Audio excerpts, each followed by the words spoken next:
Halo pendengar dimanapun Anda berada, sebuah program mini drama sekitar perbincangan tentang dendam akan hadir bagi Anda.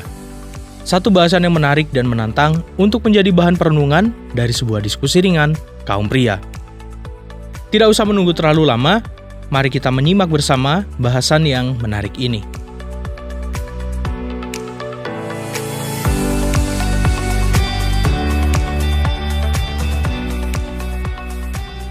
Maaf Dek, camilannya camilan beli, bukan buatan sendiri.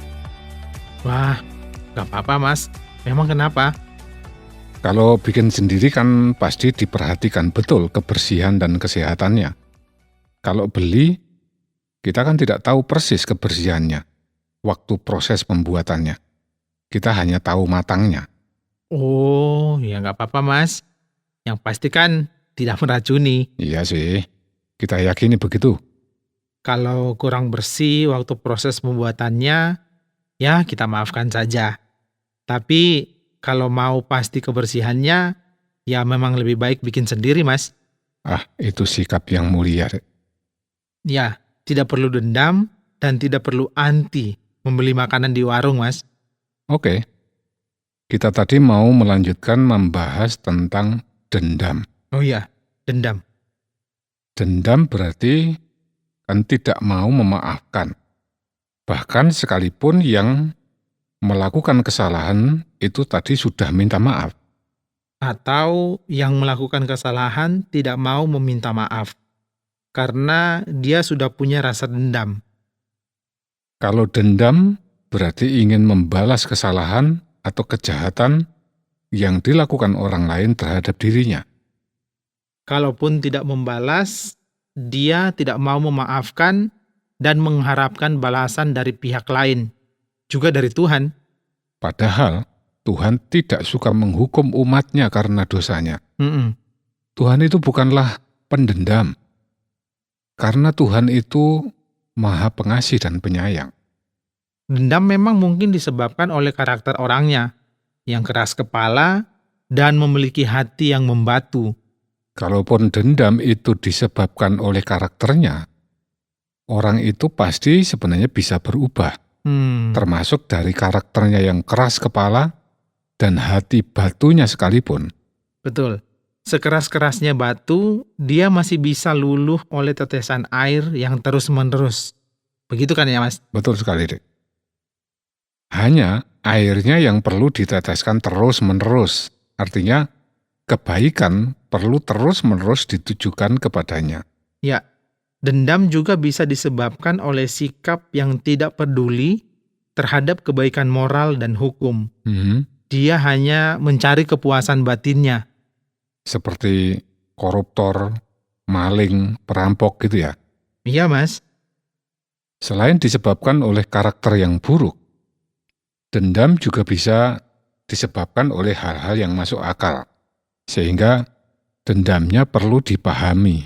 Dendamnya perlu dipahami. Ya. Iya. Jangan keburu dinilai sebagai sikap yang sangat buruk. Betul. Perlu diteliti atau dilihatlah apa yang menyebabkan dia sampai dendam. Betul sekali, Dek. Mungkin saja seseorang mempunyai rasa dendam karena kesalahan atau kejahatan yang sangat besar yang menimpa dia. Suatu kesalahan atau kejahatan yang menyebabkan dia mengalami kerugian yang sangat besar. Ya, kesalahan yang sangat merugikan dan bukan hanya kerugian material. Merugikan nama baik atau popularitasnya di tengah masyarakat. Apalagi kalau kesuksesannya ditentukan oleh popularitas dan nama baiknya. Ya, mungkin kesalahan atau kejahatan yang menimpanya adalah pencemaran nama baiknya. Sehingga orang itu jadi dendam karena kehilangan kariernya. Ya, maklumlah mas. Perlu dipahami, jika yang mempunyai rasa dendam karena sebab pencemaran nama baik itu adalah orang dengan profesi yang dihormati oleh masyarakat, dan ditambah lagi karakternya yang suka dihormati, dipuji, atau disanjung oleh orang lain. Ya, orang seperti itu akan merasa sangat direndahkan Dan itu pasti sangat menyakitkan. Iya, dia menjadi dendam, tidak mau memaafkan, karena sakit atau luka hatinya itu sangat dalam. Lukanya terasa tembus sampai ke tulang. Bukan tembus tulang, Dek, tapi tembus sampai ke hati. Oh iya. Luka hatinya itu seakan tidak bisa terobati oleh permintaan maaf dari orang yang melukainya. Iya, betul. Dan perlu dipahami kalau rasa dendam seseorang itu disebabkan oleh kesalahan atau kejahatan orang yang mengakibatkan kehilangan yang paling besar. Maksudmu kehilangan nyawa orang yang dicintainya? Ya betul, Mas. Apalagi kalau yang meninggal itu adalah tulang punggung keluarga. Ya.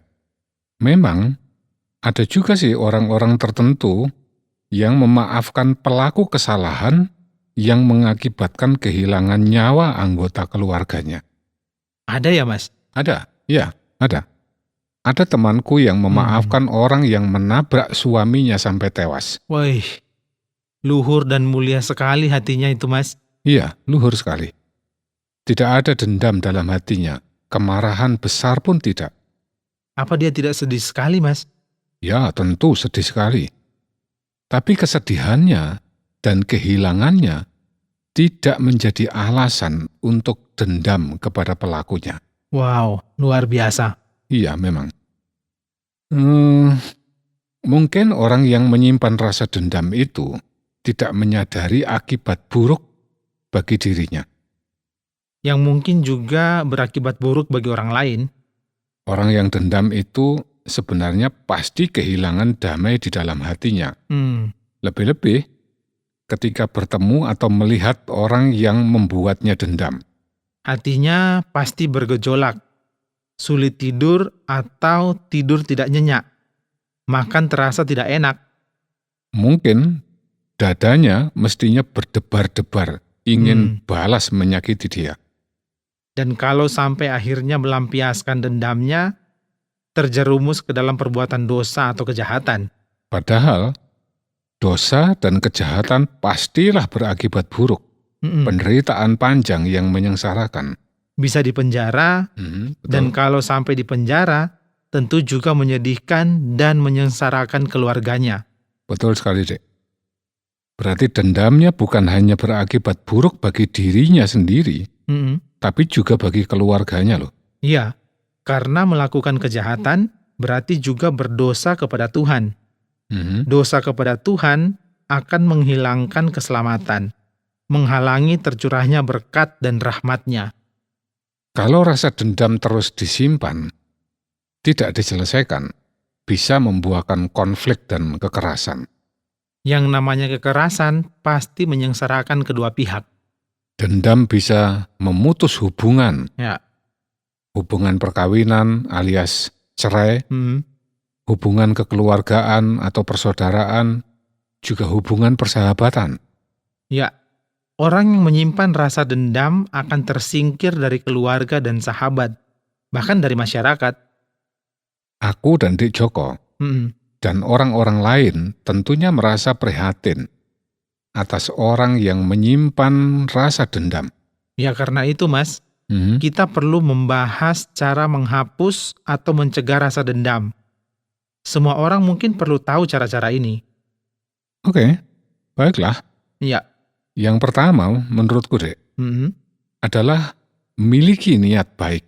Oke. Kebaikan itu tidak akan pernah merugikan kita. Kalaupun nampaknya merugikan, itu pasti hanya sementara saja. Selanjutnya, kebaikan pasti akan membuahkan kebaikan juga. Ingatlah selalu kehendak Tuhan dan lakukan itu. Dapatkan selalu perkenan Tuhan atas hidupmu. Perkenan Tuhan untuk memberkahimu, perkenan Tuhan untuk mengampunimu. Bagaimana mendapatkan perkenan Tuhan itu, Mas? Ya, hiduplah dekat dengan Tuhan. Oke.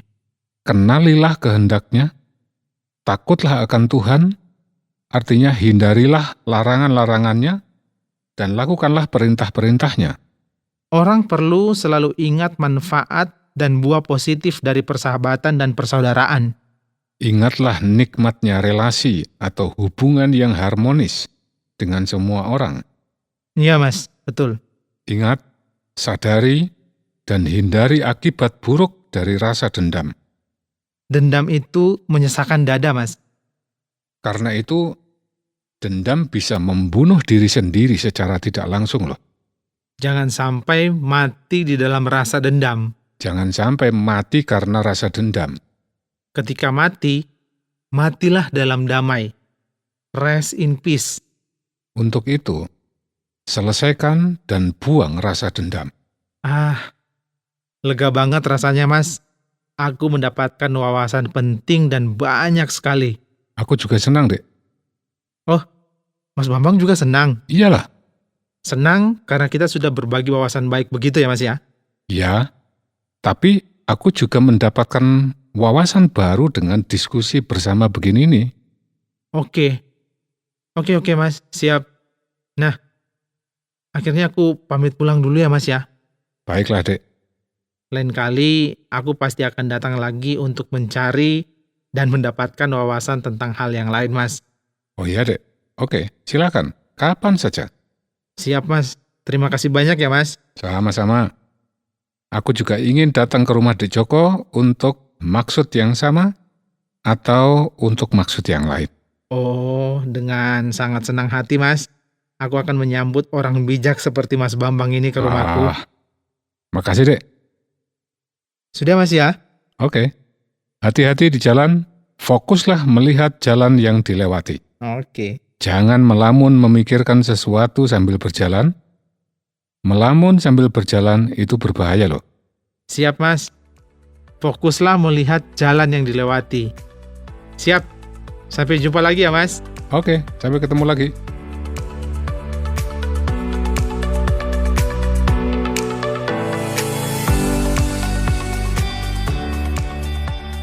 Sahabat Pria Pemberani, demikian tadi obrolan tentang dendam. Semoga obrolan yang singkat tadi bermanfaat dan menjadi wawasan untuk diperhatikan supaya menjadi suami yang setia. Pria Pemberani terus maju dan berjuang. Terima kasih atas partisipasi Anda. Sampai jumpa kembali ke dalam topik yang berbeda dan menarik di dalam program yang akan datang. Jika Anda memiliki pertanyaan atau ingin memberi respon terhadap topik yang berhubungan dengan program ini, silakan menyampaikan melalui WhatsApp ke nomor 081 333 777 386 081 333 777 386. Sampai jumpa.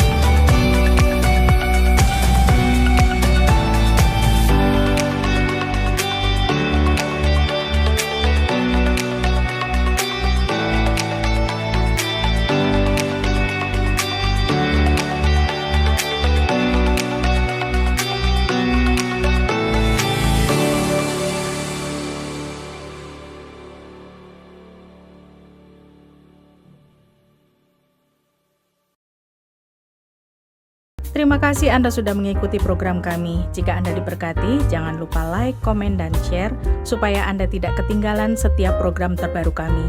Jangan lupa juga untuk subscribe channelnya dan nyalakan loncengnya. Jika Anda ingin mendukung pelayanan kami, bisa melalui rekening kami berikut ini atau menghubungi kami di sini.